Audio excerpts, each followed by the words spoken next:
इतने दिनों से मैं तुम्हें कॉल्स कर रहा हूँ, मैसेजेस कर रहा हूँ, तुम जवाब ही नहीं देती हो। अगर मेरी को बात बुरी लग गई है तो मुझे बताओ तो सही। इस तरह कांटेक्ट थोड़ी कट करते हैं यार। नहीं, ऐसी कोई बात नहीं है। और वैसे भी हम लोग इतने अच्छे दोस्त हैं, हमारे बीच इतनी बेतकल्लुफ़ी है कि अगर तुम्हें मुझसे या मुझे तुमसे कोई प्रॉब्लम हो तो हम उसे सॉर्ट आउट कर सकते हैं। इस तरह कांटेक्ट खत्म थोड़ी करेंगे। एग्जैक्टली। अब बताओ क्या बात है, तुम ठीक हो ना? Are you alright?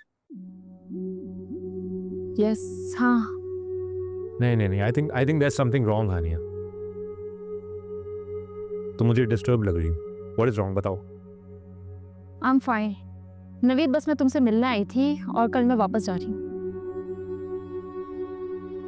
जा रही हो? लेकिन तुम्हारा तो प्लान था लंबा स्टे करने का। हाँ, मेरा प्लान चेंज हो गया और मैंने सोचा कि आखिरी दफ़ा तुमसे मिल लूँ। आखिरी दफा? क्या मतलब? हाँ, आखिरी दफ़ा। और इसके अलावा मैं तुमसे एक और बात करना चाह रही थी, लेकिन मुझे समझ नहीं आ रहा कि मैं वो बात करूँ या नहीं। हानिया, अभी तो तुमने बोला हम बहुत अच्छे दोस्त हैं, हम बेझिझक एक दूसरे से कोई भी बात कर सकते हैं, और अब तुम ये कह रही हो? नवीद, तुम एक बहुत ही केयरिंग और मुखलिस इंसान हो। और मैं तुम्हें आज से नहीं, सालों से जानती हूँ। और मैं ये भी जानती हूँ कि मुझे कभी भी किसी भी वक्त तुम्हारी ज़रूरत हुई तो तुम मेरी हेल्प ज़रूर करोगे। Absolutely, I'll always be here for you. Thank you so much. जो इंसान अपने दोस्तों के लिए इतने मुखलिस है, वो तो अपनी फैमिली पर जान निछावर कर सकता है। और बीइंग अ फ्रेंड, अगर मैं तुमसे ये सब एक्सपेक्ट कर सकती हूँ तो तुम्हारी फैमिली और स्पेशली तुम्हारी वाइफ की एक्सपेक्टेशंस तो बहुत हाई होंगी।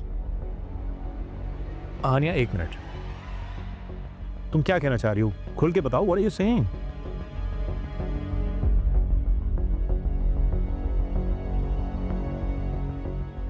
मैं बस ये कहना चाहती हूँ कि तुम ज़ैनब का बहुत ख्याल रखो। उसको तुम्हारी और तुम्हारे वक्त की ज़रूरत है। नहीं, एक मिनट, ज़ैनब से तुम्हारी बात हुई है क्या? नहीं, मेरी उससे कैसे बात हो सकती? हानिया, झूठ झूठ मत बोलो हानिया।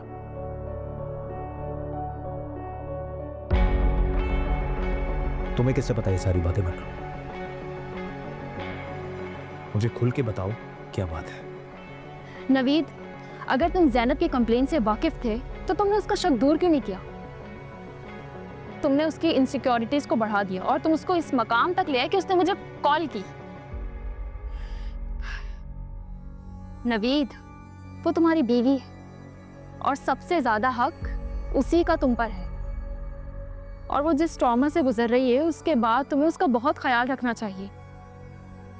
वो तो अच्छा हुआ कि मुझे ये सब कुछ पता चल गया। अच्छा, और शायद तुम इसी वजह से वापस जा रही हो, है ना? यही बेहतर है। कम से कम इस वजह से उसको तसल्ली तो हो जाएगी।